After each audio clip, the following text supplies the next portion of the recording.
Parte 2. Do mundo espírita ou mundo dos espíritos.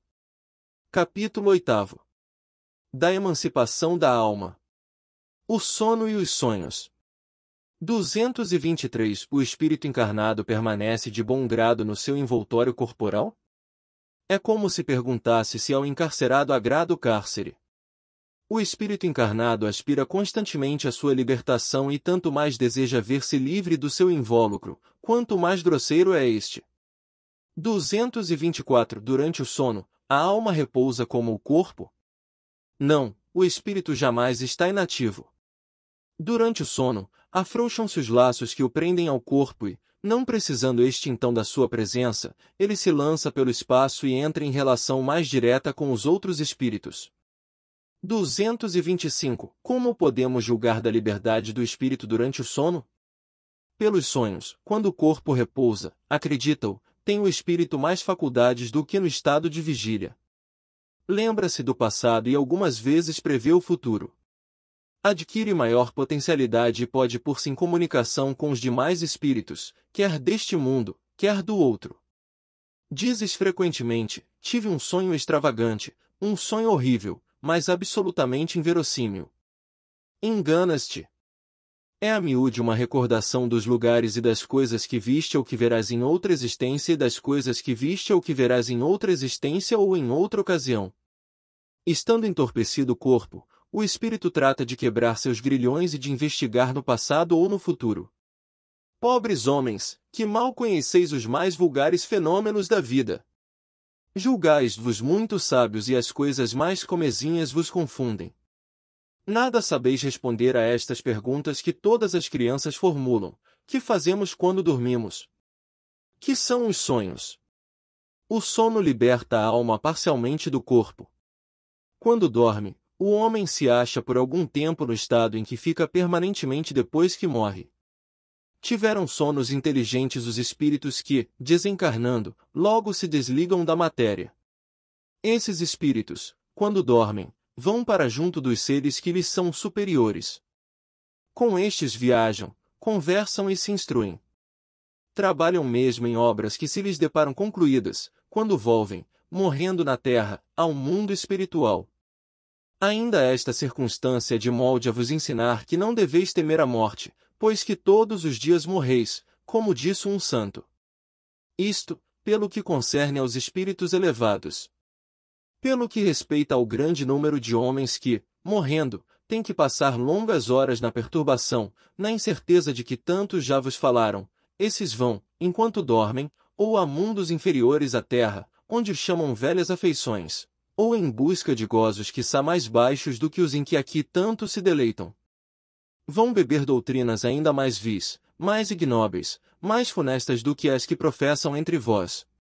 E o que gera simpatia na terra é o fato de sentir-se o homem, ao despertar, ligado pelo coração àqueles com quem acaba de passar 8 ou 9 horas de ventura ou de prazer.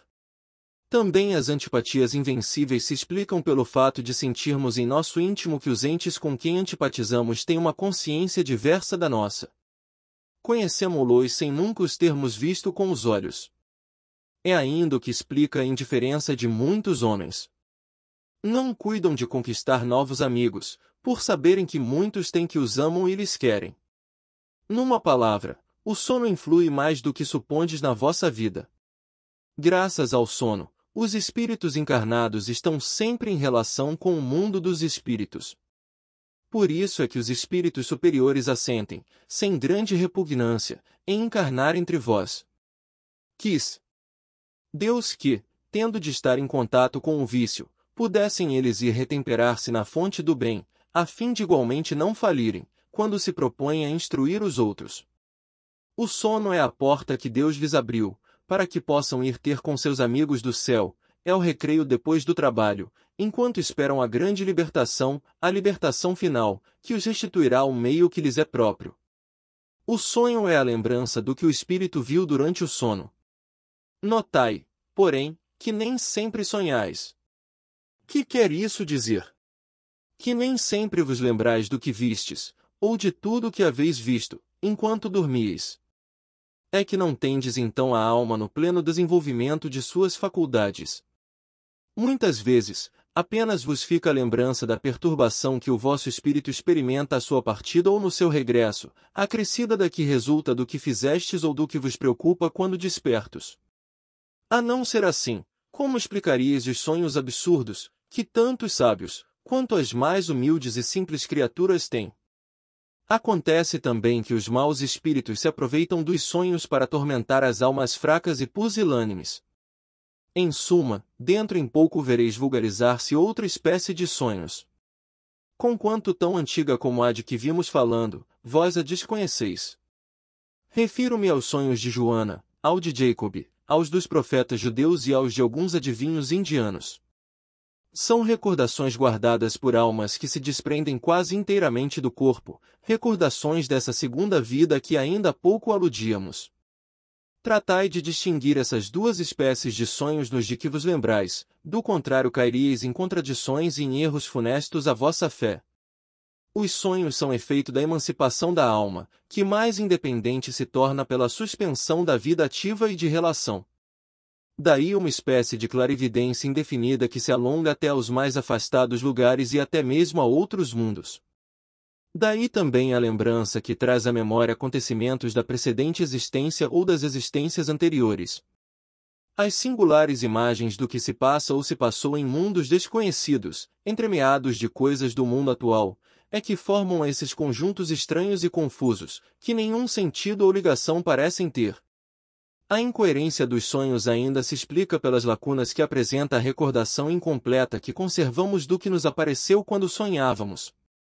É como se a uma narração se truncassem frases ou trechos ao acaso.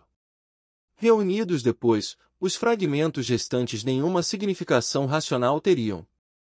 226. Por que não nos lembramos sempre dos sonhos? Em o que chamas sono, só há o repouso do corpo, visto que o espírito está constantemente em atividade.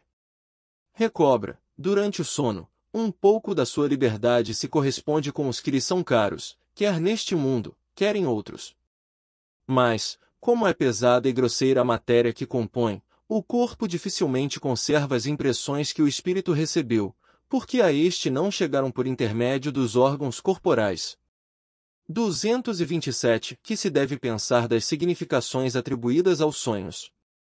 Os sonhos não são verdadeiros como entendem os ledores de Buena Dicha, pois for absurdo crer-se que sonhar com tal coisa anuncia tal outra. São verdadeiros no sentido de que apresentam imagens que para o espírito têm realidade, porém que, frequentemente, nenhuma relação guardam com o que se passa na vida corporal. São também, como atrás dissemos, um pressentimento do futuro, permitido por Deus, ou a visão do que no momento ocorre em outro lugar a que a alma se transporta. Não se contam por muitos os casos de pessoas que em sonho aparecem a seus parentes e amigos, a fim de avisá-los do que a elas está acontecendo? Que são essas aparições senão as almas ou espíritos de tais pessoas a se comunicarem com entes caros? Quando tendes certeza de que o que vistes realmente se deu, não fica provado que a imaginação nenhuma parte tomou na ocorrência, sobretudo se o que observastes não vos passava pela mente quando em vigília. 228. Acontece com frequência verem-se em sonho coisas que parecem um pressentimento, que, afinal, não se confirma. A que se deve atribuir isto? Pode suceder que tais pressentimentos venham a confirmar-se apenas para o espírito. Quer dizer que este viu aquilo que desejava, foi ao seu encontro.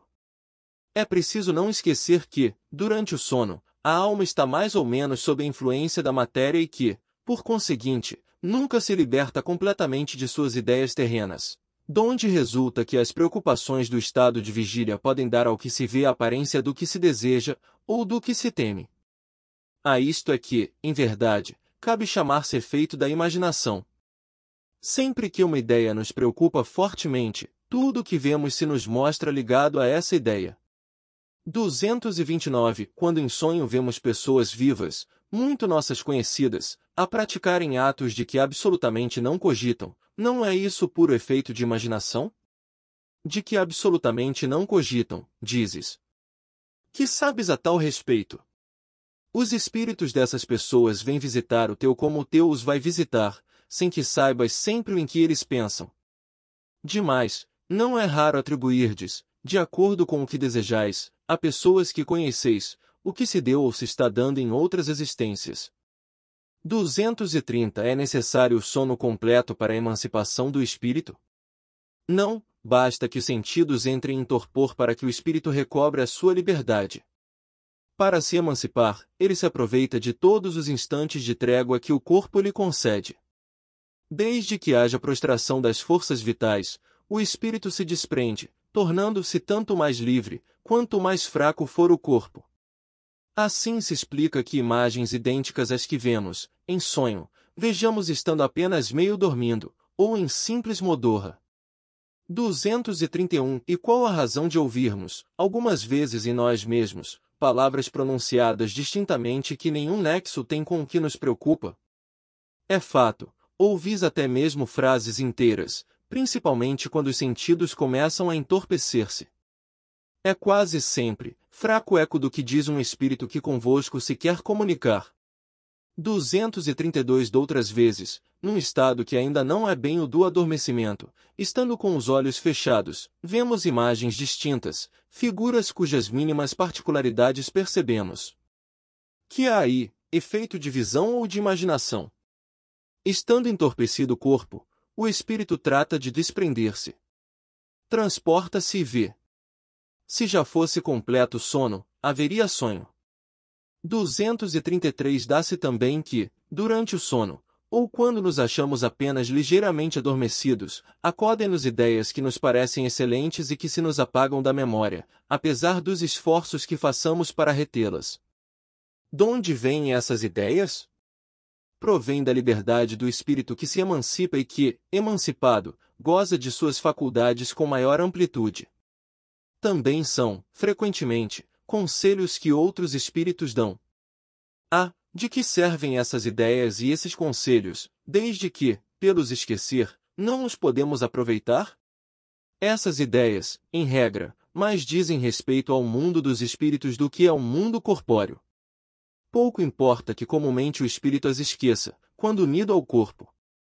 Na ocasião oportuna, voltar-lhe-ão como inspiração de momento. 234 Estando desprendido da matéria e atuando como espírito, sabe o espírito encarnado qual será a época de sua morte? Acontece pressenti-la. Também sucede ter plena consciência dessa época, o que dá lugar a que, em estado de vigília, tem intuição do fato. Por isso é que algumas pessoas preveem com grande exatidão a data em que virão a morrer. 235 Pode a atividade do espírito, durante o repouso, ou o sono corporal, fatigar o corpo? Pode, pois que o espírito se acha preso ao corpo qual balão cativo ao poste. Assim como as sacudiduras do balão abalam o poste, a atividade do espírito reage sobre o corpo e pode fatigá-lo. Visitas espíritas entre pessoas vivas. 236 Do princípio da emancipação da alma parece decorrer que temos duas existências simultâneas, a do corpo, que nos permite a vida de relação ostensivas, e a da alma, que nos proporciona a vida de relação oculta. É assim? No estado e emancipação, prima a vida da alma. Contudo, não há, verdadeiramente, duas existências. São antes duas fases de uma só existência, porquanto o homem não vive duplamente. 237 Podem duas pessoas que se conhecem visitar-se durante o sono? Certo, e muitos que julgam não se conhecerem costumam reunir-se e falar-se. Podes ter, sem que o suspeites, amigos em outro país. É tão habitual o fato de ir desencontrar-vos, durante o sono, com amigos e parentes, com os que conheceis e que vos podem ser úteis, que quase todas as noites fazeis essas visitas. 238 Que utilidade podem elas ter, se as olvidamos? De ordinário, ao despertardes, guardais a intuição desse fato, do qual se originam certas ideias que vos vêm espontaneamente, sem que possais explicar como vos acudiram. São ideias que adquiristes nessas confabulações. 239 Pode o homem, pela sua vontade, provocar as visitas espíritas? Pode, por exemplo, dizer, quando está para dormir, quero esta noite encontrar-me em espírito com fulano, quero falar-lhe para dizer isto. O que se dá é o seguinte, adormecendo o homem, seu espírito desperta e, muitas vezes, nada disposto se mostra a fazer o que o homem resolvera, porque a vida deste pouco interessa ao seu espírito, uma vez desprendido da matéria. Isto com relação a homens já bastante elevados espiritualmente. Os outros passam de modo muito diverso a fase espiritual de sua existência terrena. Entregam-se às paixões que os escravizaram, ou se mantêm inativos. Pode, pois, suceder, tais sejam os motivos que a isso induzem, que o espírito vá visitar aqueles com quem deseja encontrar-se. Mas, não constitui razão, para que semelhante coisa se verifique, o simples fato de ele o querer quando desperto. 240 Podem espíritos encarnados reunir-se em certo número e formar assembleias? Sem dúvida alguma. Os laços, antigos ou recentes, da amizade costumam reunir desse modo diversos espíritos, que se sentem felizes de estar juntos. Pelo termo antigos se deve entender os laços de amizade contraída em existências anteriores. Ao despertar, guardamos intuição das ideias que aurimos nesses colóquios, mas ficamos na ignorância da fonte donde promanaram. 241 Uma pessoa que julgasse morto um de seus amigos, sem que tal fosse a realidade, poderá encontrar-se com ele, em espírito, e verificar que continuava vivo? E dado o fato, poderia, ao despertar, ter dele a intuição? Como espírito, a pessoa que figuras pode ver o seu amigo e conhecer-lhe a sorte. Se lhe não houver sido imposto, por prova, crer na morte desse amigo, poderá ter um pressentimento da sua existência, como poderá tê-lo de sua morte. Transmissão oculta do pensamento. 242 Que é o que dá causa que uma ideia, a de uma descoberta, por exemplo, surge em muitos pontos ao mesmo tempo? Já dissemos que durante o sono os espíritos se comunicam entre si. Ora bem, quando se dá o despertar, o espírito se lembra do que aprendeu e o homem julga ser isso um invento de sua autoria. Assim é que muitos podem simultaneamente descobrir a mesma coisa. Quando dizeis que uma ideia paira no ar, usais de uma figura de linguagem mais exata do que supondes. Todos, sem o suspeitarem, contribuem para propagá-la. Desse modo, o nosso próprio espírito revela muitas vezes, a outros espíritos, malgrado nosso, o que constituía objeto de nossas preocupações no estado de vigília. 243 Podem os espíritos comunicar-se, estando completamente despertos os corpos? O espírito não se acha encerrado no corpo como numa caixa, irradia por todos os lados.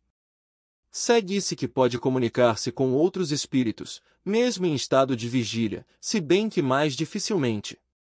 244 Como se explica que duas pessoas, perfeitamente acordadas, tenham instantaneamente a mesma ideia?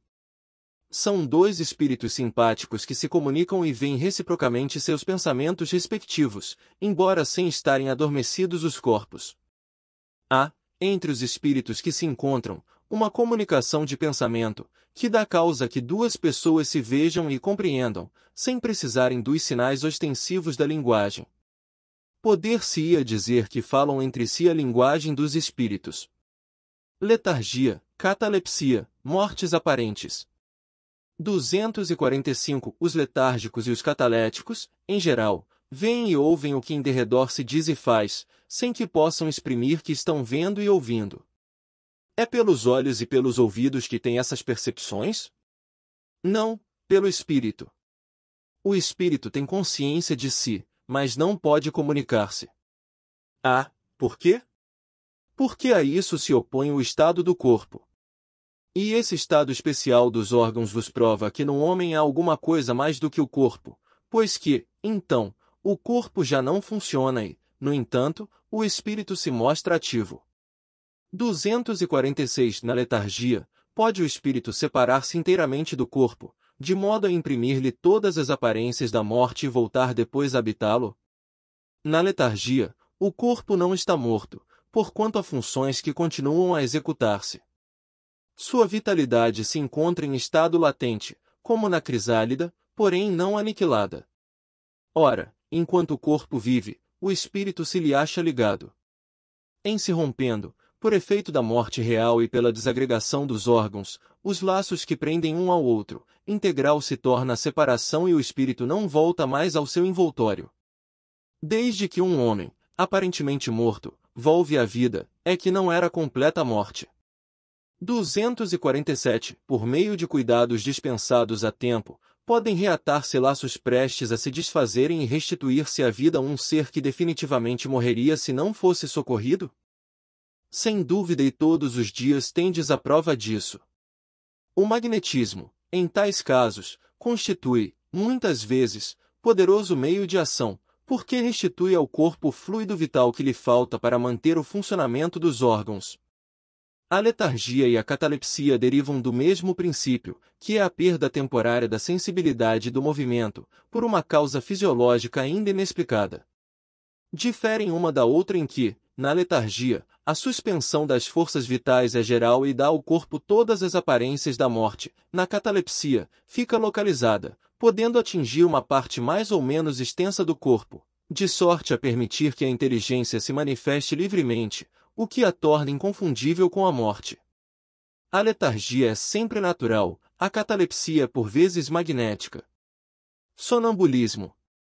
248. O sonambulismo natural tem alguma relação com os sonhos? Como explicar-lo? É um estado de independência do espírito, mais completo do que no sonho, estado em que maior amplitude adquirem suas faculdades. A alma tem então percepções de que não dispõe no sonho, que é um estado de sonambulismo imperfeito. No sonambulismo, o espírito está na posse plena de si mesmo. Os órgãos materiais, achando-se de certa forma em estado de catalepsia, deixam de receber as impressões exteriores. Esse estado se apresenta principalmente durante o sono, ocasião em que o espírito pode abandonar provisoriamente o corpo, por se encontrar este gozando do repouso indispensável à matéria. Quando se produzem os fatos do sonambulismo, é que o espírito, preocupado com uma coisa ou outra, se aplica a uma ação qualquer, para cuja prática necessita de utilizar-se do corpo. Serve-se então deste, como se serve de uma mesa ou de outro objeto material no fenômeno das manifestações físicas, ou mesmo como se utiliza da mão do médium nas comunicações escritas. Nos sonhos de que se tem consciência, os órgãos, inclusive os da memória, começam a despertar. Recebem imperfeitamente as impressões produzidas por objetos ou causas externas e as comunicam ao espírito, que, então, também em repouso, só experimenta, do que lhe é transmitido, sensações confusas e a miúde, desordenadas, sem nenhuma aparente razão de ser, mescladas que se apresentam de vagas recordações, quer da existência atual, quer de anteriores. Facilmente, portanto, se compreende por que os sonâmbulos nenhuma lembrança guardam do que se passou enquanto estiveram no estado sonambúlico e por que os sonhos não têm sentido. Digo, as mais das vezes, porque também sucede serem a consequência de lembrança exata de acontecimentos de uma vida anterior e até, não raro, uma espécie de intuição do futuro. 249. O chamado sonambulismo magnético tem alguma relação com o sonambulismo natural? É a mesma coisa, com a só diferença de ser provocado. 250. De que natureza é o agente que se chama fluido magnético? Fluido vital, eletricidade animalizada, que são modificações do fluido universal. 251. Qual a causa da clarividência sonambúlica? Já o dissemos, é a alma que vê. 252. Como pode o sonâmbulo ver através dos corpos opacos? Não há corpos opacos senão para os vossos grosseiros órgãos. Já precedentemente não dissemos que a matéria nenhum obstáculo oferece ao espírito, que livremente a atravessa. Frequentemente ouvis o sonâmbulo dizer que vê pela fronte, pelo punho, etc., porque, achando-vos inteiramente presos à matéria, não compreendeis lhe seja possível ver sem o auxílio dos órgãos. Ele próprio, pelo desejo que manifestais, julga precisar dos órgãos. Se, porém, o deixasseis livre, compreenderia que vê por todas as partes do seu corpo, ou, melhor falando, que vê de fora do seu corpo. 253. Pois que a sua clarividência é a de sua alma ou de seu espírito, por que é que o sonâmbulo não vê tudo e tantas vezes se engana? Primeiramente, aos espíritos imperfeitos não é dado verem tudo e tudo saberem. Não ignoras que ainda partilham dos vossos erros e prejuízos. Depois, quando unidos à matéria, não gozam de todas as suas faculdades de espírito. Deus outorgou ao homem a faculdade sonambúlica para fim útil e sério, não para que se informe do que não deva saber. Eis porque os sonâmbulos nem tudo podem dizer. 254. Qual a origem das ideias inatas do sonâmbulo e como pode falar com exatidão de coisas que ignora quando desperto, de coisas que estão mesmo acima de sua capacidade intelectual? É que o sonâmbulo possui mais conhecimentos do que os que lhe supõem. Apenas, tais conhecimentos dormitam, porque, por demasiado imperfeito, seu invólucro corporal não lhe consente rememorá-lo. Que é, afinal, um sonâmbulo. Espírito, como nós, e que se encontra encarnado na matéria para cumprir a sua missão, despertando dessa letargia quando cai em estado sonambúlico. Já te temos dito, repetidamente, que vivemos muitas vezes. Esta mudança é que, ao sonâmbulo, como a qualquer espírito ocasiona a perda material do que haja aprendido em precedente existência. Entrando no estado, a que chamas crise, lembra-se do que sabe, mas sempre de modo incompleto. Sabe, mas não poderia dizer de onde lhe vem o que sabe, nem como possui os conhecimentos que revela. Passada a crise, toda a recordação se apaga e ele volve à obscuridade.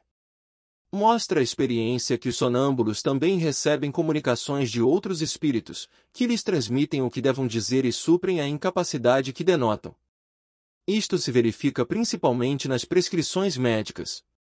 O espírito do sonâmbulo vê o mal, outro lhe indica o remédio. Essa dupla ação é às vezes patente e se revela, além disso, por estas expressões muito frequentes, dizem-me que diga, ou proíbem-me que diga tal coisa. Neste último caso, há sempre perigo em insistir-se por uma revelação negada, porque se dá aso a que intervenham espíritos levianos, que falam de tudo sem escrúpulo e sem se importarem com a verdade. 255. Como se explica a visão à distância em certos sonâmbulos? Durante o sono, a alma não se transporta? O mesmo se dá no sonambulismo. 256. O desenvolvimento maior ou menor da clarividência sonambúlica depende da organização física, ou só da natureza do espírito encarnado. De uma e outra. Há disposições físicas que permitem ao espírito desprender-se mais ou menos facilmente da matéria. 257. As faculdades de que goza o sonâmbulo são as que tem o espírito depois da morte? Somente até certo ponto, pois cumpre-se atenda à influência da matéria a que ainda se acha ligado. 258. Pode o sonâmbulo ver os outros espíritos? A maioria deles os vê muito bem, dependendo do grau e da natureza da lucidez de cada um. É muito comum, porém, não perceberem, no primeiro momento, que estão vendo espíritos e os tomarem por seres corpóreos. Isso acontece principalmente aos que, nada conhecendo do espiritismo, ainda não compreendem a essência dos espíritos. O fato os espanta e fá-los supor que têm diante da vista seres terrenos. O mesmo se dá com os que, tendo morrido, ainda se julgam vivos. Nenhuma alteração notando ao seu derredor e parecendo-lhes que os espíritos têm corpos iguais aos nossos, tomam por corpos reais os corpos aparentes com que os mesmos espíritos se lhes apresentam.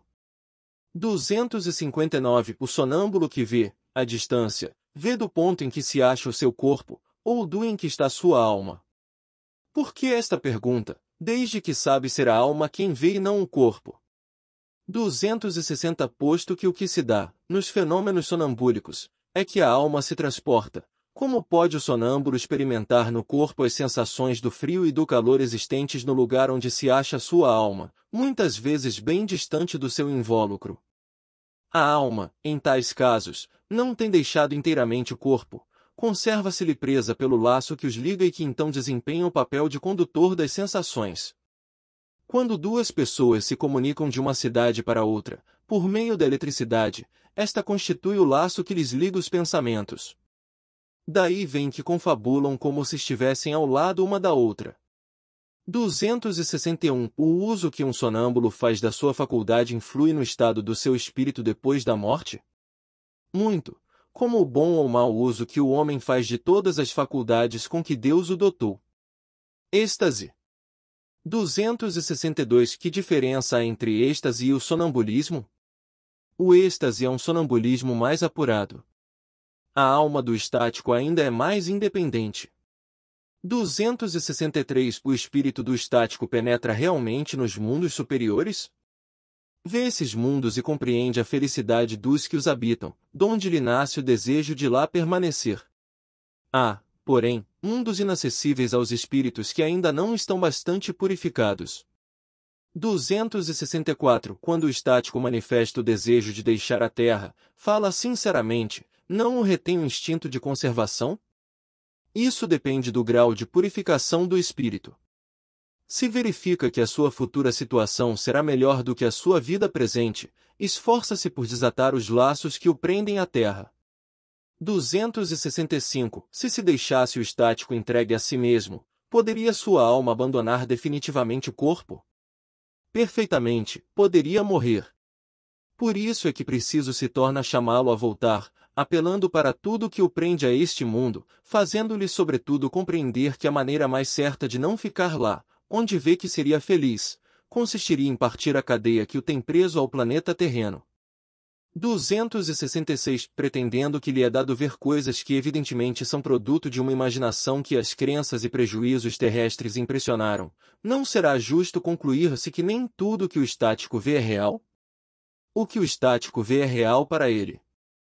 Mas, como seu espírito se conserva sempre debaixo da influência das ideias terrenas, pode acontecer que veja a seu modo, ou melhor, que exprima o que vê numa linguagem moldada pelos preconceitos e ideias de que se acha imbuído, ou, então, pelos vossos preconceitos e ideias, a fim de ser mais compreendido.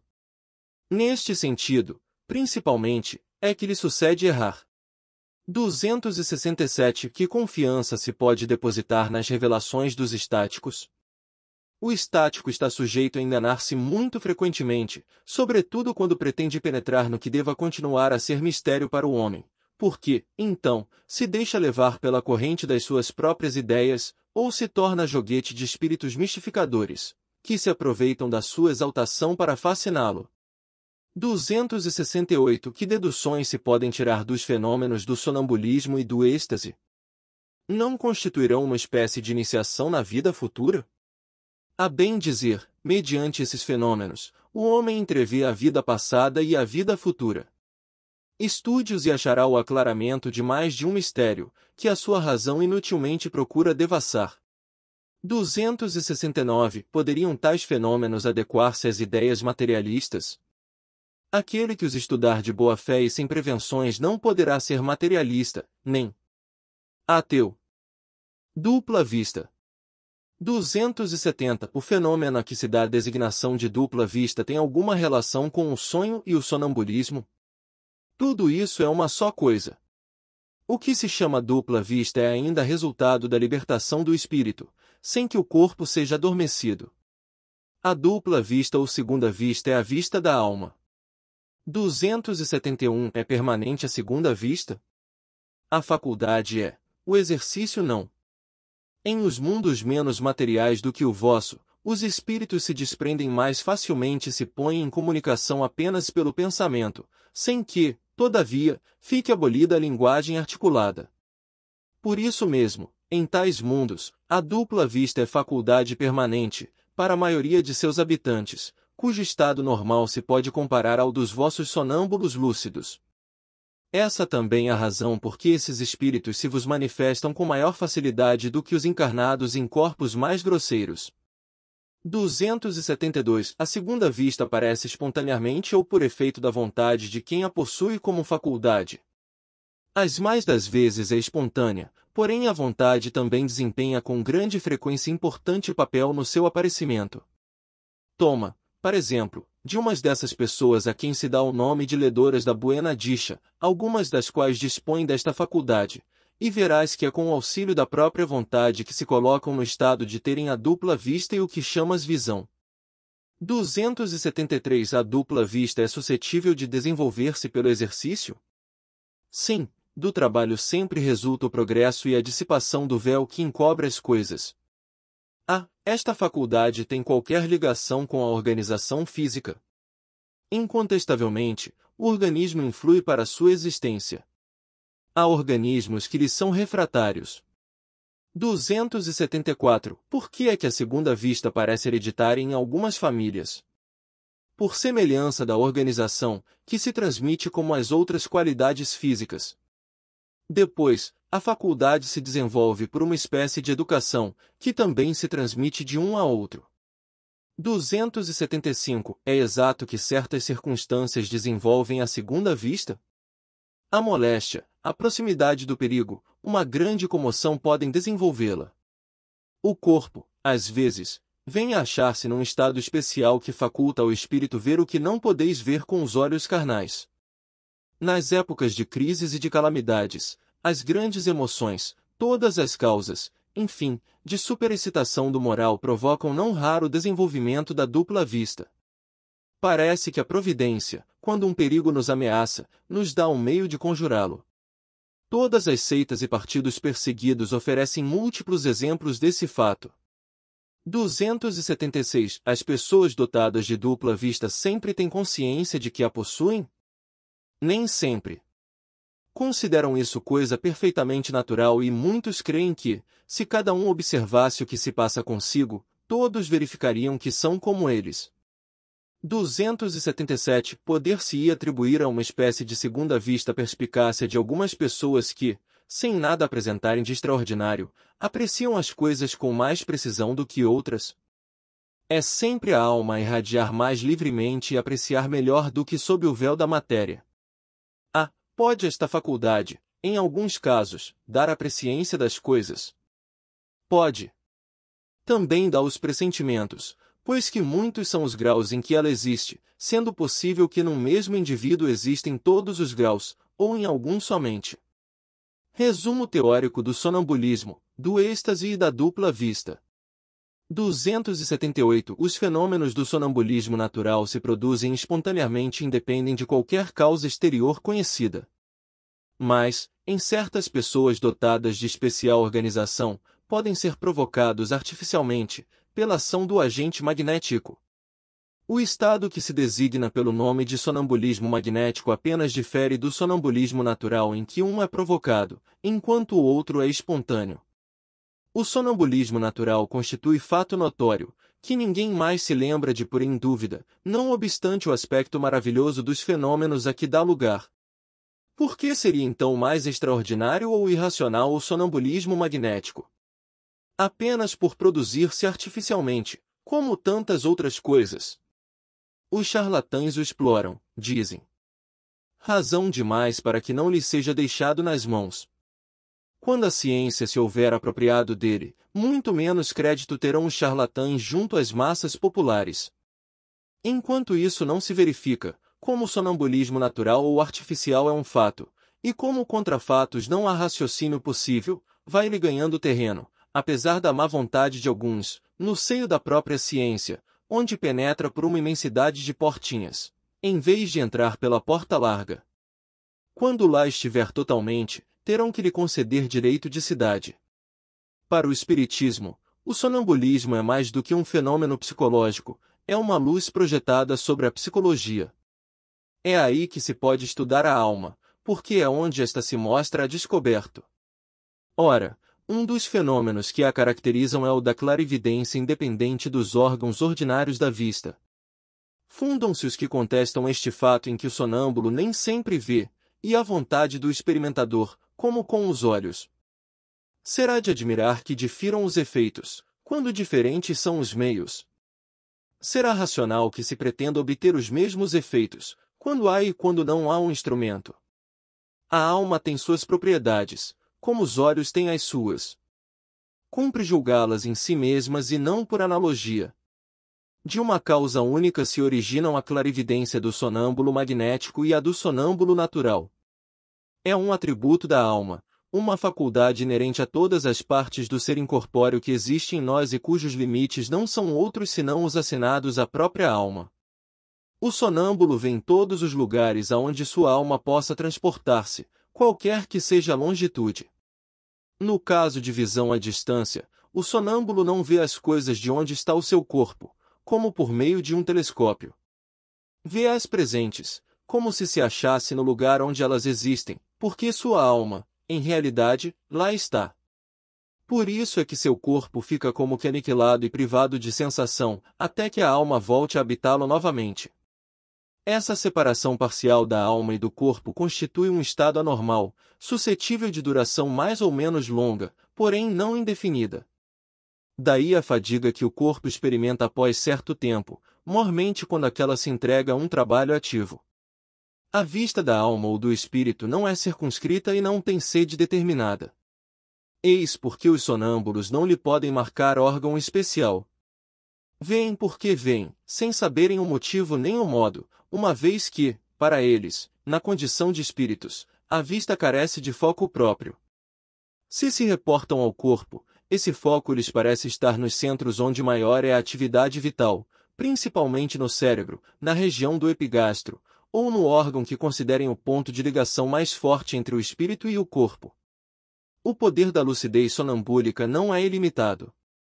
O espírito, mesmo quando completamente livre, tem restringido os seus conhecimentos e faculdades conforme ao grau de perfeição que haja alcançado.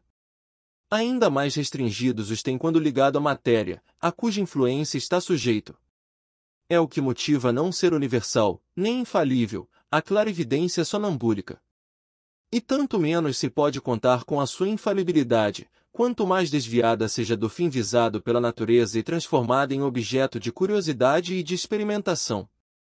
No estado de desprendimento em que fica colocado, o espírito do sonâmbulo entra em comunicação mais fácil com os outros espíritos encarnados, ou não encarnados, comunicação que se estabelece pelo contato dos fluidos, que compõem os perispíritos e servem de transmissão ao pensamento, como o fio elétrico. O sonâmbulo não precisa, portanto, que se lhe exprimam os pensamentos por meio da palavra articulada. Ele os sente e adivinha. É o que o torna eminentemente impressionável e sujeito às influências da atmosfera moral que o envolva. Essa também é a razão por que uma assistência muito numerosa e a presença de curiosos mais ou menos malevolentes lhe prejudicam de modo essencial o desenvolvimento das faculdades que, por assim dizer, se contraem, só se desdobrando com toda a liberdade num meio íntimo ou simpático. A presença de pessoas mal intencionadas ou antipáticas lhe produz efeito idêntico ao do contato da mão na sensitiva. O sonâmbulo vê ao mesmo tempo seu próprio espírito e o seu corpo, os quais constituem, por assim dizer, dois seres que lhe representam a dupla existência corpórea e espiritual, existências que, entretanto, se confundem, mediante os laços que as unem. Nem sempre o sonâmbulo se apercebe de tal situação e essa dualidade faz que muitas vezes fale de si, como se falasse de outra pessoa. É que ora é o ser corpóreo que fala ao ser espiritual, ora é este que fala àquele. Em cada uma de suas existências corporais, o espírito adquire um acréscimo de conhecimentos e de experiência. Esquece-os parcialmente, quando encarnado em matéria por demais grosseira, porém dele se recorda como espírito. Assim é que certos sonâmbulos revelam conhecimentos acima do grau da instrução que possuem e mesmo superiores às suas aparentes capacidades intelectuais. Portanto, da inferioridade intelectual e científica do sonâmbulo, quando desperto, nada se pode inferir com relação aos conhecimentos que porventura revele no estado de lucidez. Conforme as circunstâncias e o fim que se tem em vista, ele os pode aurir da sua própria experiência, da sua clarividência relativa às coisas presentes, ou dos conselhos que receba de outros espíritos. Mas, podendo seu próprio espírito ser mais ou menos adiantado, possível-lhe é dizer coisas mais ou menos certas. Pelos fenômenos do sonambulismo, quer natural, quer magnético, a providência nos dá a prova irrecusável da existência e da independência da alma e nos faz assistir ao sublime espetáculo da sua emancipação. Abre-nos dessa maneira o livro do nosso destino. Quando o sonâmbulo descreve o que se passa à distância, é evidente que vê, mas não com os olhos do corpo. Vê-se a si mesmo e se sente transportado ao lugar onde vê o que descreve. Lá se acha, pois, alguma coisa dele, não podendo essa alguma coisa ser o seu corpo, necessariamente a sua alma, ou espírito.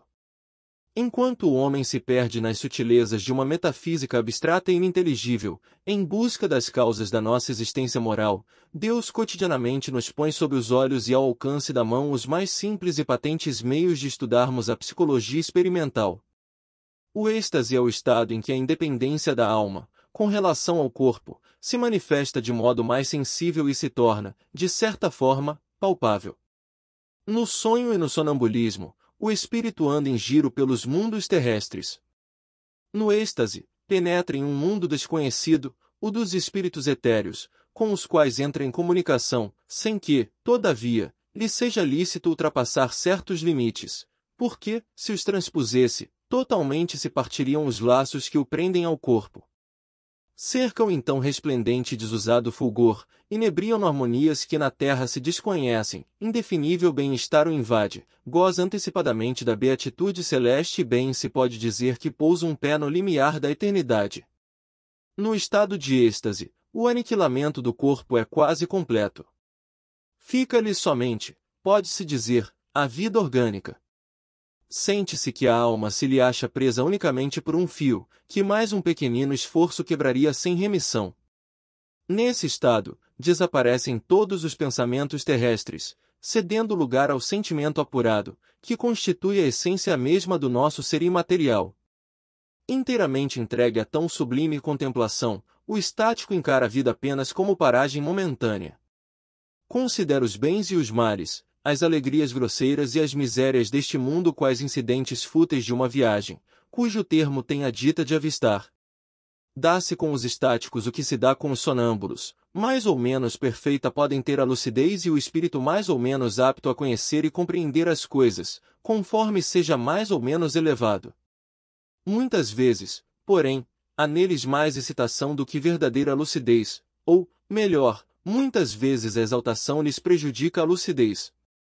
Daí o serem, frequentemente, suas revelações um misto de verdades e erros, de coisas grandiosas e coisas absurdas, até ridículas. Dessa exaltação, que é sempre uma causa de fraqueza, quando o indivíduo não sabe reprimi-la, espíritos inferiores costumam aproveitar-se para dominar o estático, tomando, com tal intuito, aos seus olhos, aparências que mais o aferram às ideias que nutre no estado de vigília. Há nisso um escolho, mas nem todos são assim. Cabe-nos tudo julgar friamente e pesar-lhes as revelações na balança da razão. A emancipação da alma se verifica às vezes no estado de vigília e produz o fenômeno conhecido pelo nome de segunda vista ou dupla vista, que é a faculdade graças à qual quem a possui vê, ouve e sente além dos limites dos sentidos humanos. Percebe o que existe até onde estende a alma a sua ação. Vê, por assim dizer, através da vista ordinária, e como por uma espécie de miragem. No momento em que o fenômeno da segunda vista se produz, o estado físico do indivíduo se acha sensivelmente modificado. O olhar apresenta alguma coisa de vago. Ele olha sem ver. Toda a sua fisionomia reflete uma como exaltação. Nota-se que os órgãos visuais se conservam alheios ao fenômeno, pelo fato de a visão persistir, malgrado a oclusão dos olhos. Aos dotados desta faculdade ela se afigura tão natural, como a que todos temos de ver. Consideram-na um atributo de seus próprios seres, que em nada lhes parecem excepcionais. De ordinário, o esquecimento se segue a essa lucidez passageira, cuja lembrança, tornando-se cada vez mais vaga, acaba por desaparecer, como a de um sonho. O poder da vista dupla varia, indo desde a sensação confusa até a percepção clara e nítida das coisas presentes ou ausentes. Quando rudimentar, confere a certas pessoas o tato, a perspicácia, uma certa segurança nos atos, a que se pode dar o qualificativo de precisão de golpe de vista moral. Um pouco desenvolvida, desperta os pressentimentos. Mais desenvolvida mostra os acontecimentos que deram ou estão para dar-se. O sonambulismo natural e artificial, o êxtase e a dupla vista são efeitos vários, ou de modalidades diversas, de uma mesma causa. Esses fenômenos, como os sonhos, estão na ordem da natureza. Tal a razão por que hão existido em todos os tempos. A história mostra que foram sempre conhecidos e até explorados desde a mais remota antiguidade. Nele se nos depara a explicação de uma imensidade de fatos que os preconceitos fizeram fossem tidos por sobrenaturais.